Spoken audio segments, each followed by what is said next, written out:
Regardez ce reportage, la thérapie virtuelle et l'intelligence artificielle pour soigner les soldats ou toutes les personnes qui souffrent de syndrome post-traumatique. Regardez, on en parle juste après.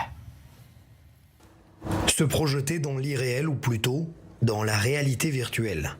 C'est en partie l'une des nouvelles techniques appliquées par la thérapeute Sarah Abelansky. Autrefois utilisée pour soigner des peurs ou des phobies, elles visent à soigner également aujourd'hui les soldats atteints de syndrome post-traumatique.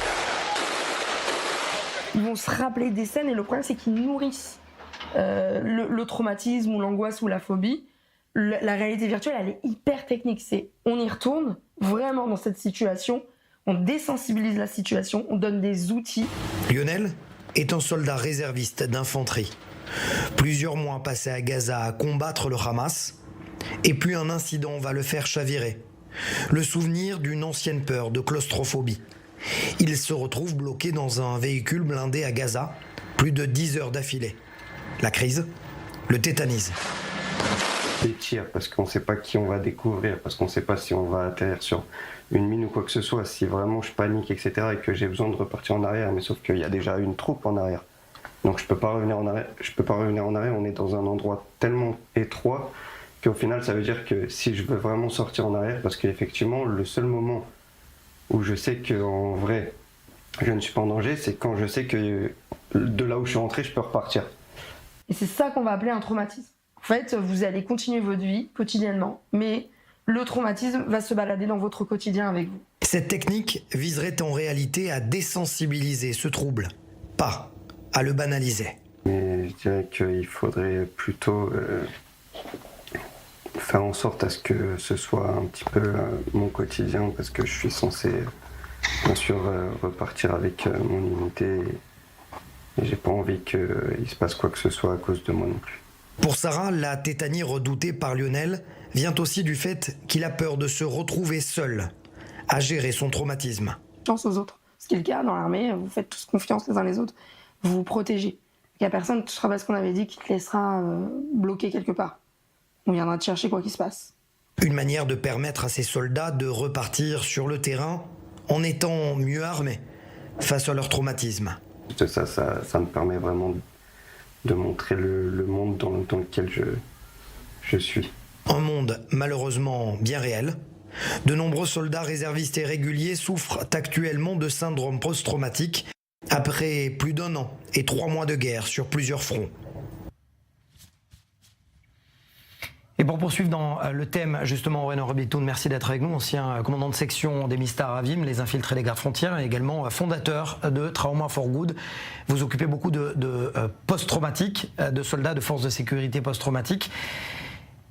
Est-ce que pour vous, c'est nouveau, ce type de traitement, de thérapie virtuelle ? Et en même temps, j'ai envie de vous poser la question, parce que juste pendant la diffusion du reportage, vous venez de me dire un événement tragique. Vous soignez ces dernières semaines un soldat, mais qui a décidé de se suicider. Oui, bonsoir à tous.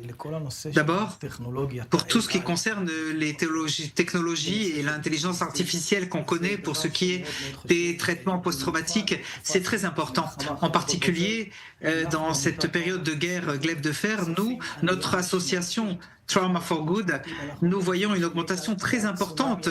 Il va y avoir un tsunami énorme de post-traumatiques à la suite de ce post-trauma après les guerres. Généralement, il y a une vague de suicides et de malades qui souffrent. Il y a eu ce cas, un jeune homme est arrivé à moi, il avait été libéré après la guerre dans une des unités d'élite. Il est arrivé avec son père au bureau et j'ai tout de suite compris qu'il était en grande détresse. Je l'ai adressé à l'unité de réaction post-traumatique au ministère de la Défense. Ils l'ont tout de suite accueilli, ils ont compris la détresse. On coopère très bien avec les organisations du ministère de la Défense et l'organisation des handicapés de guerre et ils ont commencé le processus pour le soigner, pour stabiliser son état et ensuite pour qu'il soit reconnu par le ministère de la Défense. Et malheureusement, il y a 2 jours, on m'a annoncé qu'il s'est suicidé et demain, il sera enterré. Ça veut dire qu'il y a énormément de travail, bien évidemment, à faire, qui continue. Est-ce que vous avez commencé par parler de cette nouvelle technologie? Est-ce que ça aide? Est-ce que vous voyez des résultats concrètement où des soldats réussissent à aller un tout petit peu mieux grâce à la thérapie virtuelle?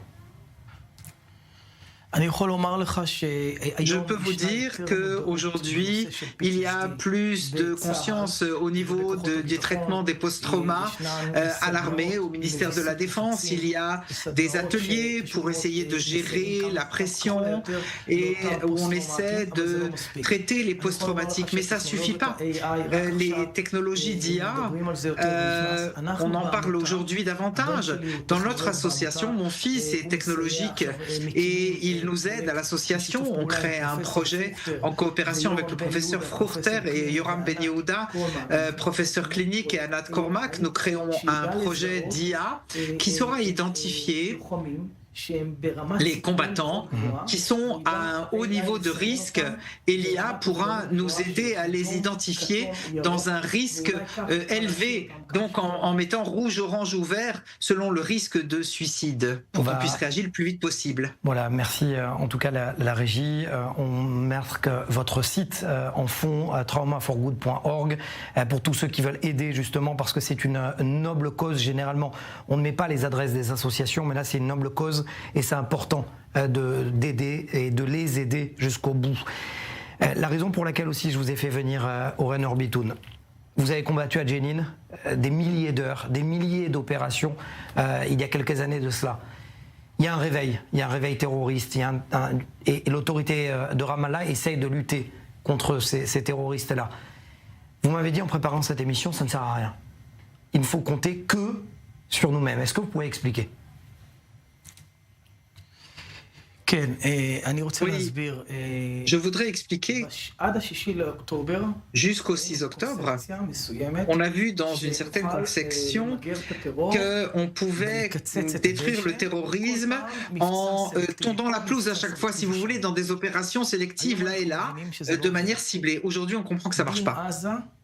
Et ce qui s'est passé à Gaza, c'est pareil que ce qui doit se passer en Judée et Samarie. Quand je regarde le terrorisme dans les yeux, je vois le terrorisme dans la même situation comme nous agissons aujourd'hui depuis le 7 octobre à Gaza. Comme nous avons agi contre le Hezbollah. La force et notre puissance en Judée et en Samarie doit se faire de la même mesure comme c'est le cas à Gaza. Sinon, on va se retrouver dans la même situation qu'on a vécu à Gaza. Et donc, moi, je fais confiance uniquement aux forces de sécurité israéliennes, Tsahal, le Shabak et nos renseignements. Bien entendu, notre intérêt est que l'autorité palestinienne se batte à Jenin et se battent entre eux et qu'ils combattent leur terrorisme là-bas. Bien que nous devons avoir toujours les yeux ouverts, on ne peut faire confiance à personne, mais seulement à nous-mêmes. Vous habitez à 10 minutes montre en main de la grande banlieue de Jenin. Si je ne me trompe pas, c'est ça? Ou de Tulkarem? De Tulkarem. De Tulkarem. De Tulkarem. Oren Orbitoun, 10 minutes, c'est le temps qu'il a fallu au jeep du Hamas pour passer la frontière avec Gaza et arriver à Sderot. Vous vivez comment la nuit? Je dors pas bien la nuit. Chez nous, à Kadima, dans notre localité, nous avons des unités qui patrouillent, on a des gens armés qui patrouillent, bien qu'on sache que ça ne suffit pas. Des revolvers ou des armes légères ne suffiront pas par rapport à toutes les armes qu'ils ont utilisées, missiles RPG et autres. Donc je m'adresse ici au ministre de la Défense Israël Katz et je lui dis, en aucun cas nous pouvons continuer à vivre dans la conception que nous avions jusqu'au 6 octobre. Ce qui se passe en Judée et Samarie, c'est comme à Gaza.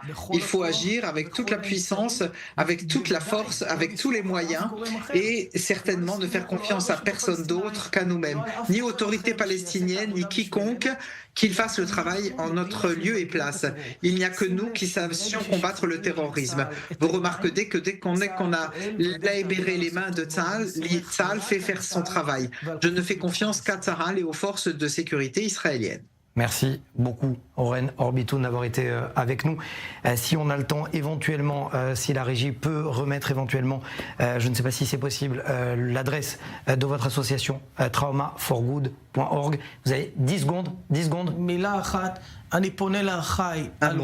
Je demande à mes frères combattants, si vous êtes en détresse, si vous ne vous sentez pas bien, n'attendez pas, ne vous suicidez pas, adressez-vous à nous, on sera là pour vous ou à toutes les autorités qui vous aideront. Ne restez pas seul, on peut vivre avec un post-trauma.